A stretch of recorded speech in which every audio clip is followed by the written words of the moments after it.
Edgar Allan Poe fue uno de los autores norteamericanos que se adentraron en la literatura intimista de las emociones de los seres humanos. Jugó con el miedo y el suspenso. Es reconocido como uno de los padres del cuento moderno, así como el creador del género policial. Además, fue un gran escritor tanto de ciencia ficción como de las obras de terror. En Tras el micrófono, te platicaremos de dos películas que se basaron en historias de terror de Edgar Allan Poe: El Cuervo y La caída de la casa Usher.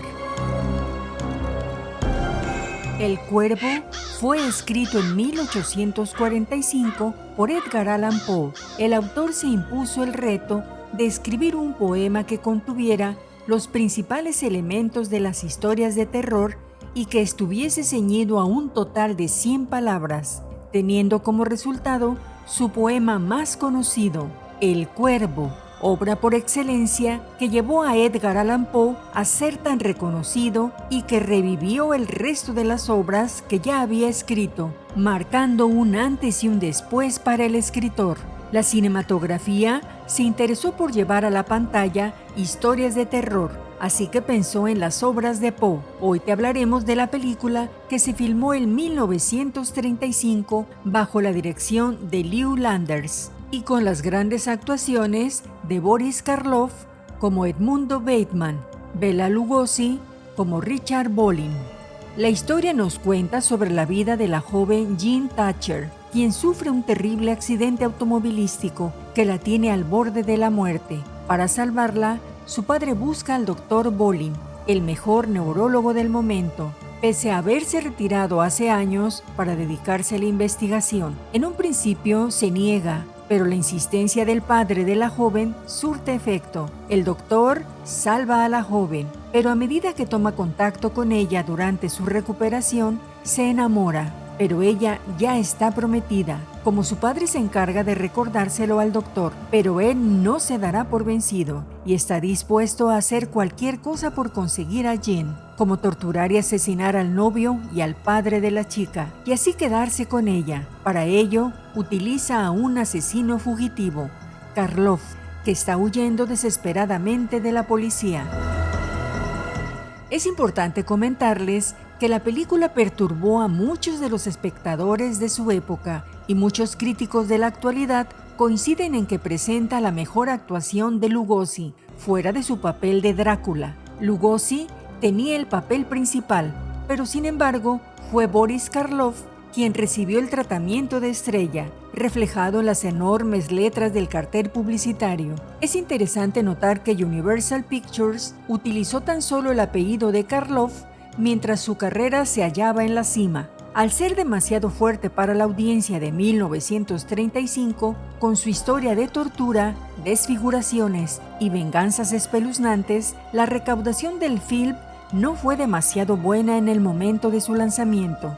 Esto llevó indirectamente a una temporal prohibición de las películas de terror en Inglaterra. El género ya no era viable en términos económicos y el terror pasó de moda.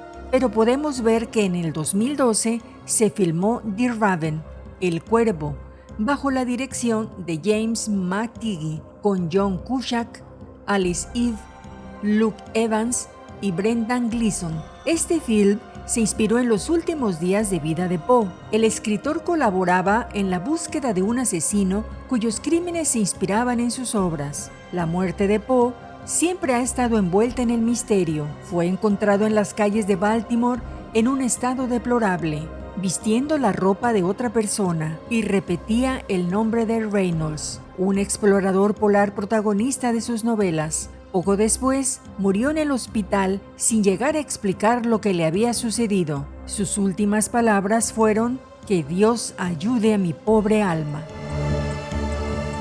Es importante comentarles que otras de las películas importantes sobre las obras de Poe es La caída de la casa Usher. Hoy te contaremos sobre la película de 1960. Inspirada en el relato homónimo de Edgar Allan Poe, Philip Winthrop, un joven muy apuesto, se presenta en la sombría mansión de los Usher para pedir la mano de su amada Madeline. Pero Roderick Usher, interpretado por Vincent Price, el hermano de ella, se opone al matrimonio alegando que Madeleine padece una extraña enfermedad que acabará pronto con su vida. Esa misma noche, los hechos sobreacogedores comienzan a ocurrir en la misteriosa y siniestra casa. La dirigió Roger Corman. Aunque se aparta muchísimo del original, toca temas propios de la obra de Poe y del romanticismo artístico, la decadencia, la enfermedad, la muerte, la superstición, las situaciones insólitas y sobrenaturales. La película se realizó con un presupuesto de $270,000 y llegó a contar con ingresos de $1,450,000. Buena para su época. Tuvo como reparto principal a Vincent Price como Roderick Usher, Mark Damon como Philip Winthrop, Myrna Fahy como Madeleine Usher. Y ahora, lo más reciente son las adaptaciones de las obras de terror de Poe en plataformas digitales. Y es que Netflix va a ingresar a su catálogo a partir de este 12 de octubre la serie de La caída de la casa Usher, adaptada por Mike Flanagan. El elenco incluye a Bruce Greenwood como Roderick Usher, Mary McDonnell como Madeleine Usher y Mark Hamill como Arthur Pym, el abogado de la familia. También participan actores recurrentes en las producciones del director como Carla Gugino, Kate Siegel, Annabeth Gish, Henry Thomas y Rahul Kohli. Y su historia tratará de dos hermanos que, para asegurar su fortuna, instaurarán una dinastía familiar que empieza a desmoronarse cuando misteriosamente sus herederos mueren uno tras otro. Ya la crítica la considera de antemano salvaje, divertida y agresiva, y tiene una aprobación del 97% en Rotten Tomatoes. Esta nueva producción de Netflix será casualmente lanzada en la temporada de Halloween este 12 de octubre. Edgar Allan Poe, considerado como uno de los maestros de los relatos de terror, obras inmortales como El Cuervo y La caída de la casa Usher, llevadas a la pantalla cinematográfica, te lo presentamos en Tras el Micrófono, en los especiales de Halloween. Soy Miriam Rodríguez, te traeré otra historia espeluznante. Hasta la próxima.